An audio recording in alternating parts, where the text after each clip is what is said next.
Hello everyone, welcome to Abnormal Investigations. Well, we're starting to make it almost to the weekend. Well, I guess it is a weekend. It's going to be Sunday.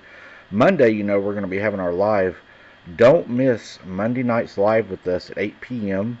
Central Daylight Time. We have a special guest that's going to be joining us, Jesus Pyam Jr. If you don't know his name, he is from the hit series on TV, The Breaking Bad. He is not only a boots on the ground investigator, but he's also had some pretty interesting encounters. So we're going to have him on Monday night at 8 o'clock live. He's going to be our special guest. I hope to see everybody there. You're not going to want to miss it. I hear he has some really interesting discoveries and encounters he has had himself personally, guys. So we'll look very forward to having him on. And then next Monday, guys, we have Travis Carpenter coming on, which I'm very excited about that. And he's going to be talking to us about the DNA study that his dad had done with his colleagues, and we're going to dig into that. And I'm really looking into that one also. It's going to be a great double hitter, guys. Don't miss either one of them. First one's this Monday is going to be Jesus Pyam, and then the next Monday will be Travis Carpenter, guys. We got them lined up. All right, let's get into this encounter. I'm sharing my experience, and you can call me Harrow.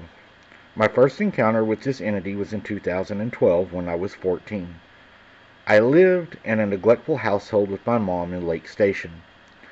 One night she asked me to take the trash bag of clothes that she was throwing away in the trash to my grandma's house to throw into her dumpster, about 11 blocks away. I took a small paring knife with me. Something felt off. As I walked, I noticed an eerie silence except for my footsteps and the occasional clicking sounds, like tapping a screwdriver on a brick. I quickened my pace, taking shortcuts through yards. The clicking sound continued, and I started jogging. When I arrived at my grandma's, she noticed my worried expression. After dropping off the bags, I began to walk back home. That's when I saw a pair of glowing orange eyes staring at me. The eyes stood up, revealing a tall, skinny creature over 7 foot tall. It had pale gray blue skin, scars, and a blocky head with stretched ears. I backed away, and the creature stepped into the light, revealing its hind legs. 4-fingered hands with long claws, and a menacing grin. It growled, and I took off running. The creature chased me, and I slipped on some black ice.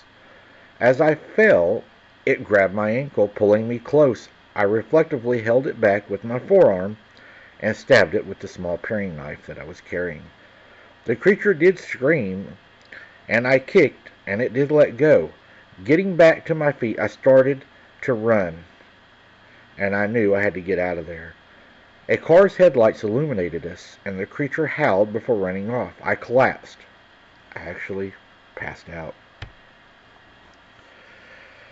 I woke up in the hospital with stitches in my forearm and shoulder. The police said I was lucky to survive a wild dog attack. But I know what it was, and it wasn't a dog. I tried to tell them that, and they wouldn't listen. They blamed it on being in shock. So my second encounter happened recently on Sunday night.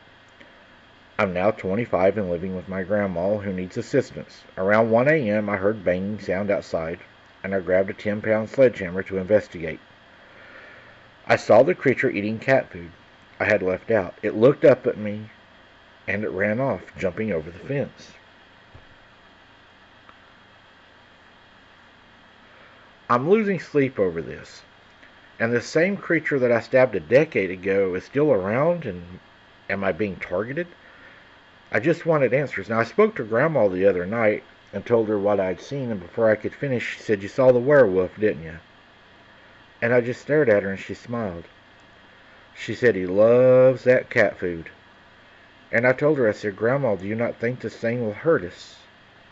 And she said, "No, I don't believe he'll hurt you. He's a little menacing, and he plays a little rough sometimes." And she pulled up her dress that she wears, which Grandma nearly always wears a dress, and she had large cuts down her leg. And I asked her, I said, "Grandma, is that what done that to you?" And she said, yes, those are old scars. He had grabbed me one night trying to roughhouse, but I just kicked him away and he never tried again. I think he really knew that he hurt me, because the next day there was a bundle of wildflowers left at my back door. He won't hurt you. Just take him some food every night, and that seems to keep him content. Wow. Yeah, I'm thinking he may be your friend as long as you feed him. I would not be trusting him. It sounds like Grandma was almost a mule and she got away kind of like you got away. I still say don't trust these things, guys.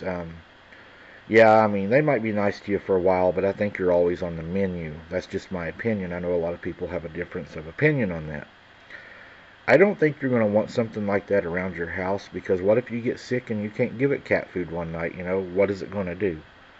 I don't know. What do you all think? Do you think she should be doing that, or do you think she should just totally ignore it? Let me know in the comments. Should you feed these things? Can you make friends with them, or should they always be?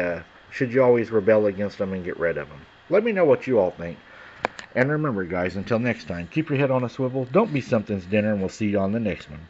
Thank you all so very much for listening, watching, and if you don't mind, please click that like button and share it out. Thank you again, guys. You're the awesome ones out there.